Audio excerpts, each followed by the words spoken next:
প্রথমে সিলেটের যে বন্যা ২০২২ যেটা হয়েছে এবং তারপরে প্রচুর আলোচনা হয়েছে এই বন্যাটা কেন সিলেট এই বন্যার জন্য সিলেট ডুবে গেল এবং অন্যান্য শহরগুলো ডুবে গেল তার পাশে। এটার কারণ যখন খোঁজার চেষ্টা করা হয়েছিল, প্রথমে বাংলাদেশের পক্ষ থেকে বলা হলো এবং যারা এগুলো নিয়ে কাজ করেন তারা বলেন এটা হচ্ছে যে আপনি যেটা বললেন যে ক্লাইমেট চেঞ্জের কারণে প্রচুর বৃষ্টিপাত হয়েছে, আমাদের কোনো দোষ নাই।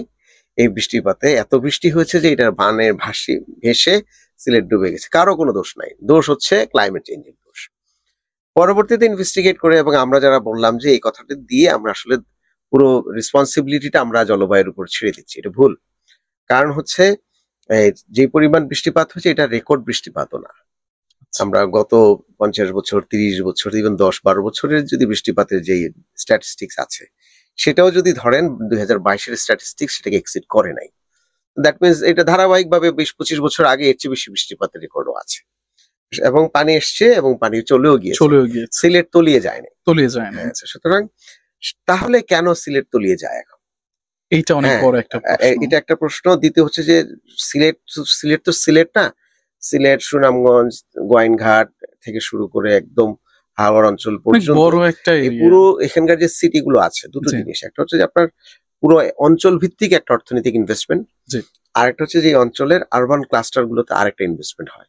এই ধরেন আপনি এই অফিসটা করলেন, এই অফিসটা একটা বড় ইনভেস্টমেন্ট, কারণ এটা তো এখানে যতটুকু ইনভেস্টমেন্ট হয়েছে এটা দিয়ে কৃষিতে ইনভেস্ট করলে অনেক বড় আকারে বড় ল্যান্ডে করা যায়। সুতরাং যখন শহর এলাকাতে মানে আরবান অ্যাগ্লোমারেশন যেখানে হয় সেই ইনভেস্টমেন্ট গুলোর ভ্যালুয়েশন কিন্তু অনেক বড়। কৃষি ইনভেস্টমেন্টটা যেরকম গুরুত্বপূর্ণ, সেরকম শহরে যখন ইনভেস্টাররা আসে, একটা শোরুম দেয়, কেউ ব্যাংক করে, বাণিজ্যিক প্রতিষ্ঠানগুলো করে, তখন তাকে সে কিন্তু চিন্তা করে যে এটা কখনো ন্যাচারাল ডিজাস্টার সে ক্ষতিগ্রস্ত হবে না।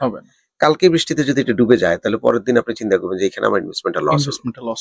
সুতরাং পুরো সিলেট একটা বড় ইনভেস্টমেন্ট শহর, নগর কেন্দ্রিক একটা ইনভেস্টমেন্ট আছে এবং সেটা এখন হুমকির মুখে, গুরুত্বপূর্ণ। আরেকটা হচ্ছে যে সিলেটের ইনভেস্টমেন্ট, সিলেটে কতটুকু ইনভেস্ট হবে কি হবে না, কতটুকু উন্নয়ন হবে না, মিঠামইন এবং হচ্ছে হাওড় অঞ্চলের উন্নয়ন করতে গিয়ে সিলেট কি ক্ষতিগ্রস্ত কি হলো না, এই ধরনের একটা বাইনারি ডিসকাশনটাও আমরা চাই না। কারণ এগুলো তো আছেই, আলোচনা করতে গেলে এটা আসবে, কারণ আমি এটা আগেই বলে নিলাম।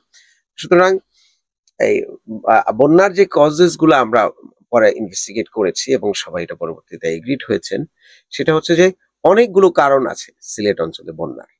একটি প্রথম কারণ হচ্ছে ডেফিনেটলি আগে যখন চেরাপুঞ্জি এবং মেঘালয়ে বৃষ্টি হতো, সেই বৃষ্টিটা ধারণ করার এবং বৃষ্টির পানিটা নেমে আসতে সময় লাগতো অনেক বেশি। তার কারণ ছিল এখানে প্রচুর বনায়ন ছিল, গাছ ছিল, ফরেস্টেশন ছিল এবং পাহাড় কাটাও কম ছিল। সুতরাং গত 5-10 বছরে বিশেষ করে স্পেশালি লাস্ট 5 ইয়ার্সে মেঘালয়ে এবং চেরাপুঞ্জিতে প্রচুর ডিফরেস্টেশন হয়েছে, যেটা আমরা লক্ষ্য করেছি। তো এটি একটি বড় কারণ।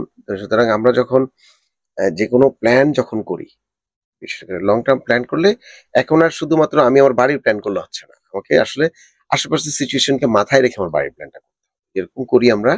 একইভাবে বাংলাদেশের হাওরের যখন প্ল্যান করব, মেঘনা বেসিনের যখন প্ল্যান করব, কিংবা সিলেট সুনামগঞ্জ কেন্দ্রিক যে প্ল্যানগুলো করব, সেই প্ল্যান করতে নিলে আমার ট্রান্সবাউন্ডারির ওয়েদারকে মাথায় রেখে প্ল্যান না করলে আমার কিন্তু ডিজাস্টার গুলো ফেস করতে হবে। That's a learning. কিন্তু এই লার্নিংটা ঢুস খায় ঘুষ হওয়ার মতো আর কি। সুতরাং এটা একটা কারণ। হ্যাঁ, দ্বিতীয় হচ্ছে যে কারণে আগে বৃষ্টি হলে পানিটা নেমে আসতে সময় লাগতো, যেখানে 7 দিন 4 দিন, সেটা 1 দিন 2 দিনে চলে আসতেছে। আমার প্রিপেয়ারনেস এর জায়গায় অনেক কম হলো, ডিজাস্টারের রিস্কটা অনেক বেড়ে গেল। এটা এক।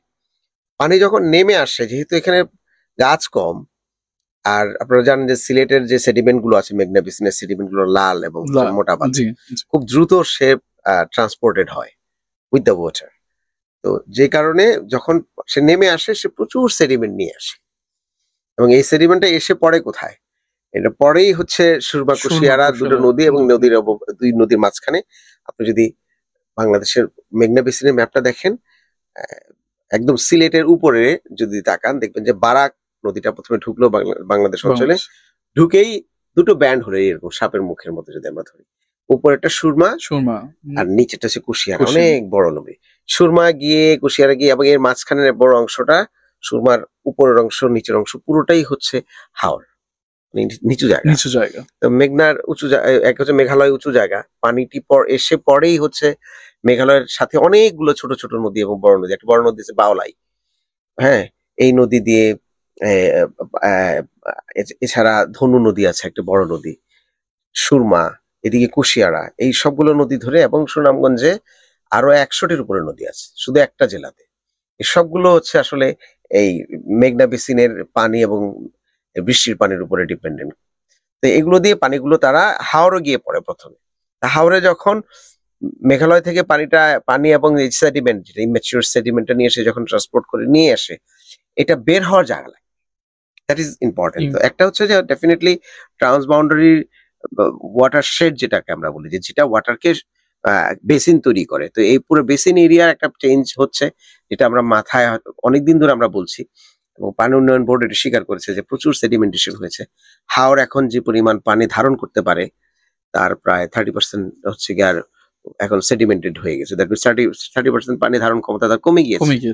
তো এটা 50% যদি চলে আসে তাহলে তো পানি তো উপরে তো উঠবেই, যে কোনো শহরে এসে চলে যাবে। তো এটা একটা বড় কারণ আমরা মনে করি। এবং দ্বিতীয় হচ্ছে, আমরা যেহেতু বাংলাদেশে লোয়ার রাইপেরিয়ান আছে, আপনার নদীর তো একটা হচ্ছে আপার রাইপেরিয়ান, একটা হচ্ছে লোয়ার রাইপেরিয়ান বলা হয়, মানে উজান আর ভাটি।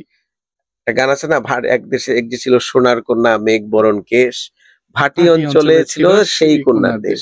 সুতরাং আমরা ভাটি অঞ্চলের মানুষ। তো ভাটি অঞ্চল মানে হচ্ছে এই